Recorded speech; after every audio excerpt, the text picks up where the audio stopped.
Hello, and this is a video to talk about Aries season. Aries, we have gotten used to these concepts of astrology, like the different signs of the zodiac, right? Like we have certain ideas about Aries, and we attribute certain like lists of information to someone who might be an Aries. We might call them independent or a leader or fiery or something like that. But what I really love to do when I'm thinking about different signs is actually I like to know the origin of why we're even attributing those qualities to something called Aries in the first place. And for me, it all goes back to natural cycles. In fact, so in the northern hemisphere, Aries comes at a time where we have the equinox, and the equinox is not only equal light and day, but it's when the light overtakes the night, where we have more light. And what literally happens on the planet in the northern hemisphere when the light becomes more abundant is all of the dormant plants, seeds, trees, they all begin to sprout.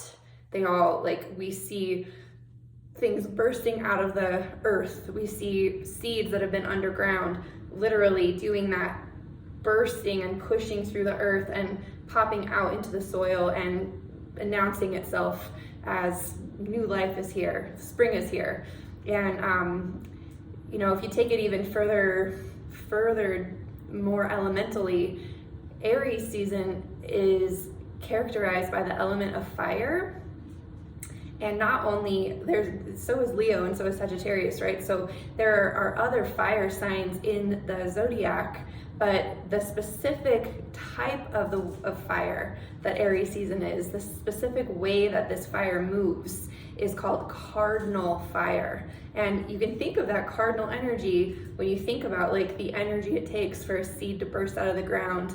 And one of the metaphors I like to use is, if Pisces season is the baby inside the womb, then Aries season is the cardinal fire, the push energy of the contractions. Think about the kind of energy it takes to push a baby into the world. That is cardinal fire. That is, and the desire for something to individuate from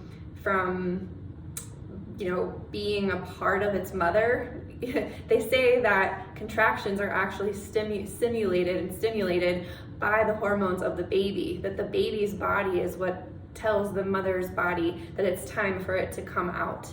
And so this power, this energy, this drive, this force to individuate out of the womb, out of the oneness, out of that space of complete connection into individuation, takes a lot of cardinal fiery force. And so this is the energy that we're moving from. We're literally moving from Pisces season, which is, being engulfed in the womb, being the seed that has gone through the entire process from growth, growing into the trees, having flowers, growing fruit, being fertilized and growing fruit, and then the fruit is picked, and then we have the seed from the fruit, and the fruit finally gives it the seed that goes back into the earth to start the process over. And Pisces is like the earth that the seed is laying dormant in. And we just planted a seed in Pisces this past weekend. And now we're beginning to grow a new tree. And so this last week of Pisces, right before we move into Aries season, is actually this, sort of very, very pregnant moment, very, very ready moment where all of the intentions and dreams are going to see that first burst into reality. And so we are on that cusp, and it's not only pregnant, but it's also very steamy. Like if you think about moving from water to fire, there's that transition where the water touches the fire and it immediately transforms and evaporates into steam. And that is the week that we're in.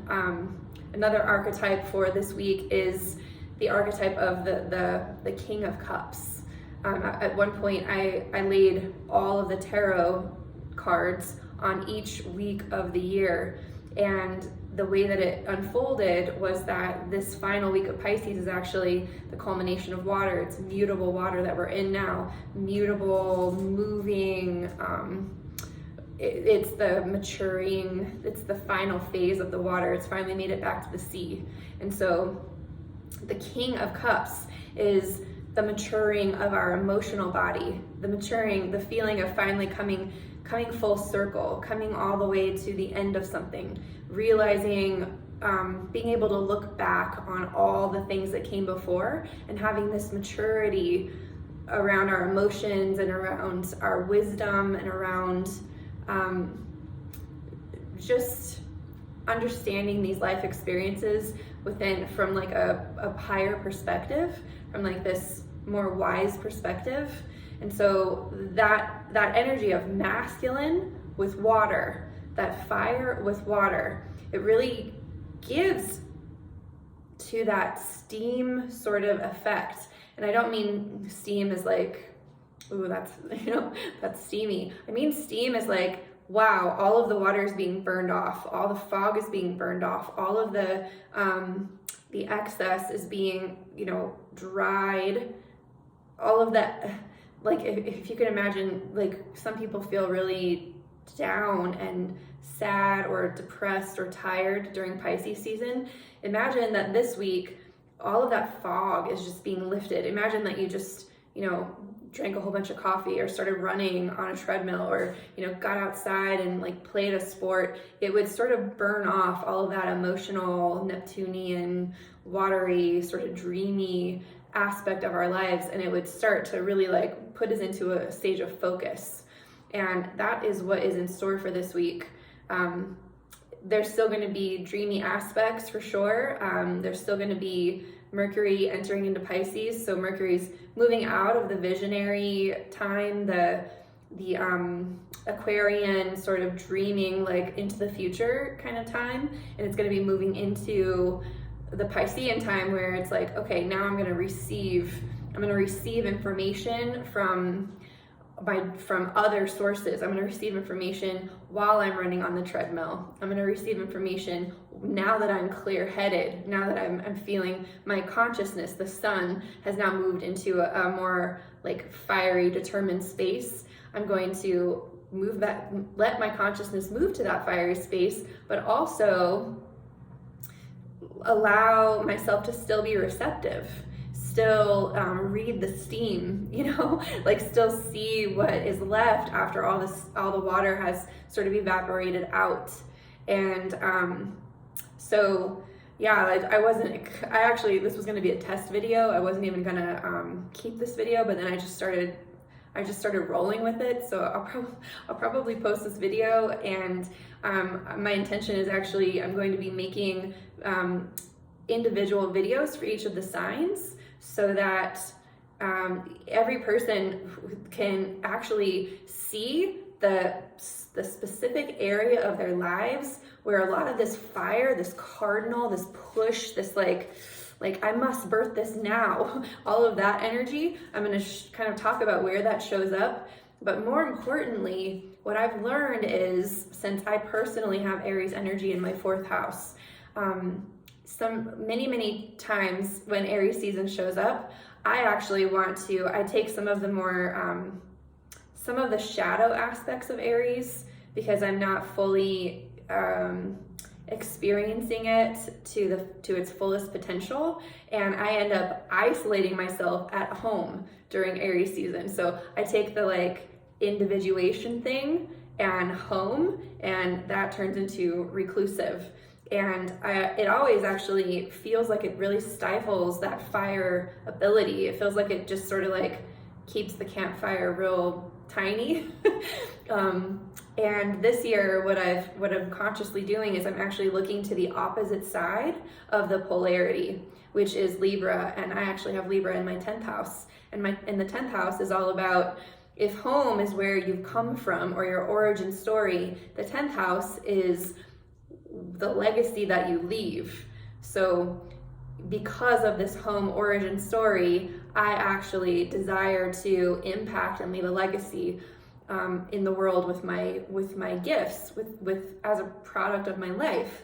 And so I'm making all these videos because I'm consciously deciding that I don't want to withdraw. I don't want to go like fully into that reclusive in alone space that I sometimes go to. I actually want to work the other side of my chart and be in relationship with the outer world and how my gifts can impact the outer world. So for all of the 12 signs, I'm actually going to go through and talk about where Aries shows up for each rising sign. You can look at your sun sign too. And then in addition to that, how to balance that energy, because that cardinal fire can actually blow you out. It can feel a little intense, and many people are overwhelmed right now anyway. So when you talk about adding fire to the system, you know, it's like fire and water, right? Like at a certain point, we might bring more water into that fire and try and stifle it. We might the fire might feel a little out of control. We could go through and like really just like blow, like destroy things with our fire. And the balance of it is actually the air element of Libra is bringing in that extra, like recognizing that there's a balance to harmonize that fire. And air is the air and the other and relationship. That is the way that we actually hold the elements in a space that will create harmony rather than real strong polarization. So this was a pretty like impromptu. I like literally was just going to use it as a test, but I'm just going to go with it and share it. And stay tuned for your personal reading. I'm going to be pulling cards for each of the signs as well. That will just help to guide awareness, like an extra perspective for guiding through this transition from water to fire this week. And so thank you so much for watching my videos and letting me like impact the outer world with my gifts and leave a legacy that I hope, you know, really helps to guide people feeling like they're not at odds with nature. You know, we are in relationship with all of these cycles. And I've done so many astrology readings, every chart I've ever read. When we complete that reading, people feel like they actually can accept themselves so much more, and they stop fighting the natural cycles. They stop fighting their own relationship with the natural cycles. And so that's what I'm about. I've been having some really beautiful readings lately for people who are, you know, looking for guidance for 2021 and looking for just congruence. And the only reason we would feel out of congruence is that somehow we are fighting our nature for whatever, because of conditioning, because of expectations or societal things. We all carry this weird judgment where we fight our own nature. And if we just learn to, if some objective person looks at a freaking piece of data and is like, this is how you naturally navigate life. This is your natural inclination. And if that information resonates, usually the person has this huge recognition of like, wow, this is incredible. I've been fighting so hard to be like this because blah, blah, blah. And we all have our reasons. But anyways, I'm doing personal readings. I have a few openings each week, and fortunately they've been filling up. But I want to just remind everyone that if you want to get a personal reading to help you guide all of this energy, just have some, like a roadmap to navigate. That's not it's just like a weather map.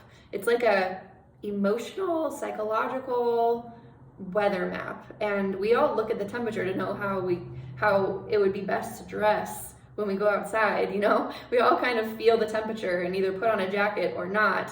And this is sort of like that, you know?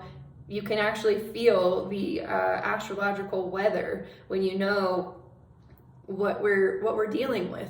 and then you leverage it and utilize it accordingly to be in more harmony in your life. So wow, this video sort of turned into, yeah, okay, well, I'm just gonna go with it, and I'm gonna trust that this is exactly what needed to happen. So much love to all of you. Thank you for all the support you've been giving me, all the messages and comments. I appreciate it so much, and I will see you on the individual videos. Bye.